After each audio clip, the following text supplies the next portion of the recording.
Bonjour, sois le bienvenu à ce programme de Beauty from Ashes with Nancy. C'est un réel plaisir pour moi de te savoir encore avec nous ce matin. Et je suis sûre que tu auras une rencontre qui va t'inspirer, tu auras une parole qui va te lever, une parole qui va te challenger. Et je suis sûre que avec nous ce matin, l'Éternel fera quelque chose d'extraordinaire dans ta vie. Mais avant que nous ne continuions, I just want you to bow down your head as we make this short word of prayer. Heavenly Father, here we are once more again in your presence. Here we are once more, oh God, in front of this table. Father, so that you may feed us with your word, so that you may release your word for us today, oh God, and let our life take a turnaround in the mighty name of Jesus. Father, Lord, I commit everyone watching me this time at this hour. Father, I pray that may you visit them in an unusual way. May you visit them in an unusual way, oh God. Let today be a day for an encounter for someone. Let today be a day of elevation for someone. Let today be a day of liberation for someone, oh God. In the mighty name of Jesus, we have prayed. Amen. Amen. If you have your Bible, I just want you to pick it up. If not, they just follow as I read, as the Bible verse just appear on your screen. Hallelujah. And our book of today, our book of study in the Bible is going to be from the book of Daniel, chapter 3. We are going to read from verse 17 to 20. Then we are going to take 24 and 25. So we read Daniel chapter 3, verse 17 to 20. I read. If we are thrown into the blazing furnace, the God we serve is able to deliver us from it, and he will deliver us from your majesty's hand. Your majesty's hand.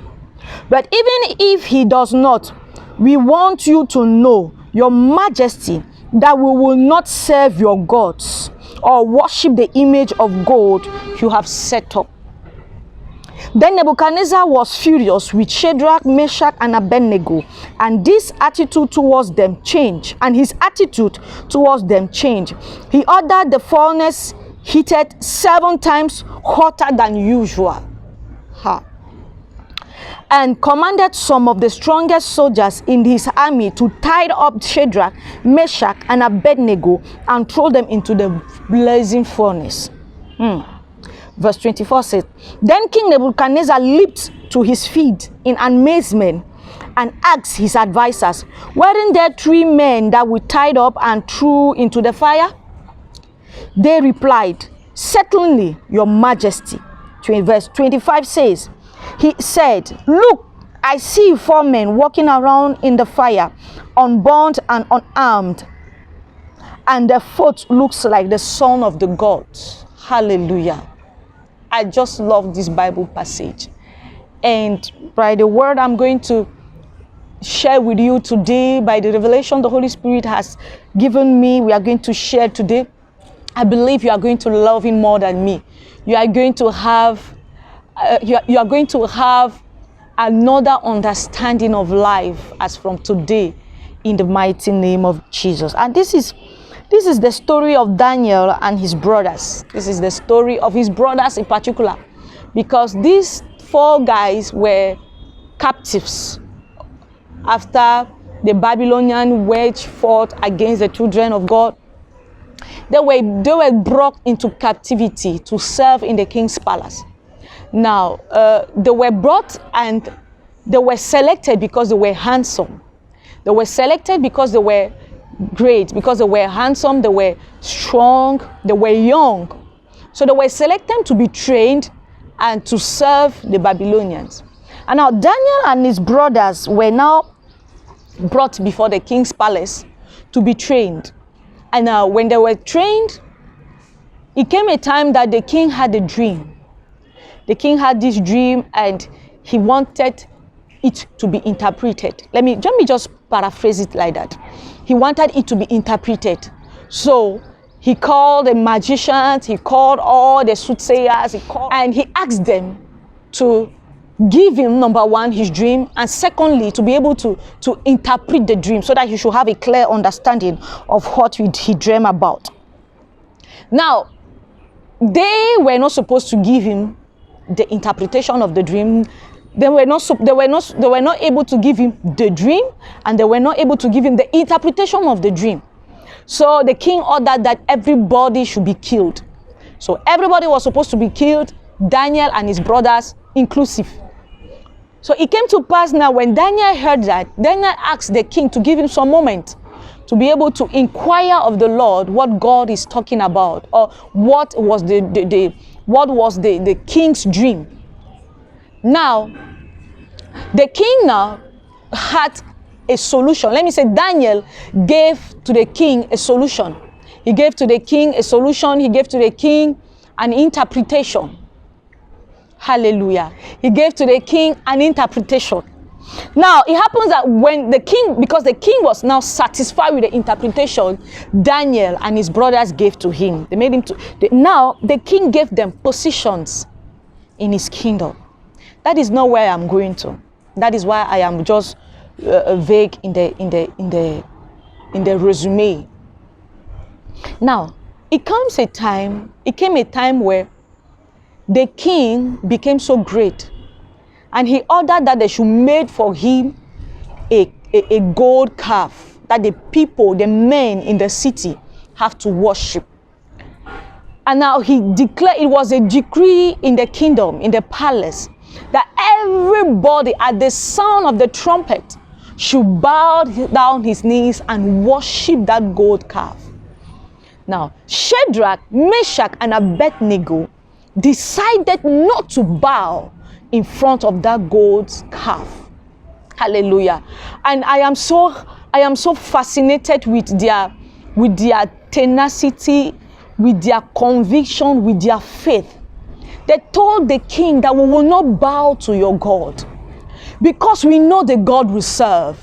The God we serve is a living God. The God we serve is a great God. The God we serve is a God that has the power. He is the invincible God. He can save us from any situation. Somebody, the God you serve is a God of the whole universe. He's the God that has power. He's the God that can deliver you from any situation. He's a God that does not know impossibilities. He's a God that is strong. He did not need any man to elect him a God. He's God all by himself. And now these three guys told themselves, "Oh king, we will not bow before your king, before your gods. We will not worship him." Somebody, I just want you to tell yourself, no matter what I go through, no matter the circumstances that surround me, no matter the pressure, no matter the insult I receive, I will still not give up on my faith. I will still not bow before fake gods. I will not worship man-made gods. Hallelujah. And this is what these guys did. They said, "Oh king, we will not bow. Forgive us, pardon us. We have nothing against you, but we will not bow in front of your God. We will not bow and worship this God." And now the king ordered that the furnace, the fire, should be heated 7 times. 7 times. Not once, not twice, not thrice. 7 good times the fire was heated. At times you find yourself in a situation when you have told yourself, "God, I will not give up. Father, I won't bow. Lord, I won't turn my back. Lord, I will not abandon at this position, at this level. I have come too far. I will not let go." And it seems like the more you are confessing your faith, the more the things becomes heat again. The more you are confessing your faith, the more the fire becomes hot.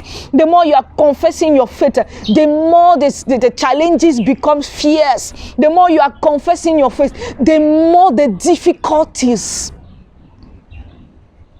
becomes fierce. And there, these boys, these men, the fire was heated 7 good times. Somebody, I don't know in what situation you are finding yourself now, and it seems like in your office the fire has been heated 3 times, 4 good times, 7 times. Or maybe in your marriage, you are not finding it easy. it has been heated 10 times more than what you thought. You have prayed, you have sacrificed, you have fasted. It has still been heated. It is so amazing to understand, to notice after their proof of faith, after the demonstration of their faith, the king was furious. After the demonstration of their faith, the fire was still heated. The king was not challenged, but yet the king became furious. After you have made so much sacrifice, it seems as if the challenges became double. It seems as if the challenges became times 7. After the demonstration of your faith, after you have done all this, yet you were still thrown in the furnace. After such a demonstration of your faith, I can imagine in the mind of the 3 men, we will not bow before this God because we know our God is capable of delivering us. And sometimes we make such declarations. This, I will not bow to it. I will not give myself to this addiction. I will not give myself to this situation because I know God is going to deliver me. And when you are doing that declaration, you find yourself in a more worse moment than the previous one. And these guys, after they have demonstrated such faith, the king still throw them into the furnace. Sometimes that is where everything plays. That is where it plays. The moment you have demonstrated your faith and the moment you have been thrown into the furnace, the moment those guys demonstrated their faith and the moment they were being thrown in the furnace, that was where everything played. That was where it was all played. That was where their faith was tested. Somebody, I know you have faith. After that 21 days, I know you have faith. You believe strongly in God that things are going to change. After 21 days of fasting, after 21 days of prayers, after 3 days of fasting, after a huge sacrifice, your faith is so raised up, knowing that God is going to do it. But you are finding yourself, you are in the furnace. Somebody have come to tell you, it comes a time that after your faith, you have to show your trust. After your faith, you have to enter into the corridor of trust, because trust is a strong belief in what is ahead of you. Because belief talks about faith. So when you trust God, it means your faith goes beyond. It means your faith goes beyond what you see, what you think, what you imagine, what you hope. I know you will tell me the Bible says with faith we can move mountains. Yes, it is true. With faith, Abraham left his country. He left his parents' house. But with trust, he got Isaac. With faith, you can move some mountains. But with trust, it will tell you where to place the mountain. Jesus Christ makes us to understand that if you have a faith as little as a mustard seed, you will ask this mountain to move. But it takes trust for you to know where to place the mountain. Somebody, after you have exercised that faith, after you have done it all, then you will need to trust God. These guys trusted him. They did not abandon their faith when they were being chained, when they were being carried. At the time you will be carried away, you will be carried. At the time you will be chained. But when you see all those things, you still have to keep your trust in God. When you see all those things, you have to maintain your trust in God. They were chained, but their faith do not winter, do not flinch. They had unflinching faith. They were chained and they were sent into the furnace. What made them to live in the furnace is the trust they had in God. Somebody, what will make you triumph is the trust you have in God. I know you have faith. That's why you go to church. I know you have faith. That's why you believe in God. But I want you to have trust that despite all odds, God will definitely do what he says he will do. The Bible says in the book of Psalm, trust in the Lord with all your heart and lean not in your own understanding. That is the book of Proverbs. Trust in the Lord with all your heart and lean not in your own understanding. Proverbs 3:5. With all your heart. Do not lean on your own understanding. He says, my ways are far than your ways. My ways are different from yours. Somebody, your ways are different from God. I know why you were doing all that sacrifice. You had in your mind how God is going to act. You had in your mind how God is going to react. But things do not turn the way it turns, the way you thought. But you have to put in your trust. After you have done all, you have to trust God. I'm inviting you this morning. I'm inviting you today to trust God. I know you have done a lot. I know you have gone beyond your limit, but you have to trust him. The Bible says in the book of Jeremiah, chapter 17, I just want to read the chapter 17. It says, blessed in the man, the Amplified Version. Blessed is the man who believes in, trusts in, and relies on God, and whose hope and confidence in the Lord is. You believe in, you rely in, you trust in. That is what it means. After you have done all, then you have to trust God. After you have gone everywhere you have to go, after you have done all the things you had to do, then you have to trust him. Because the God that says it, he will definitely do it. He may not come on your time, but he always come on time. He may not come when you have prepared yourself, he will come, but he will come where he has prepared things to happen. Somebody here, I've come to encourage you. Do not lose faith, do not lose hope, do not lose confidence, do not lose it, but just trust in him. Abraham walked and trusted in God because he said he will make him a great man. That he trusted him in making him a great man and gave him an Isaac. There is an Isaac you will receive. There is an idea you will receive. There is a new life you will receive after you have trusted him. There is a breakthrough you will have after you have trusted him. There is a miracle you will receive after you have trusted him. At times, God wants to test our faith. Just allow him to test it. At times, he wants to measure your faith. Just allow him to measure it. That's why you go through some situations. That's why you go through some things.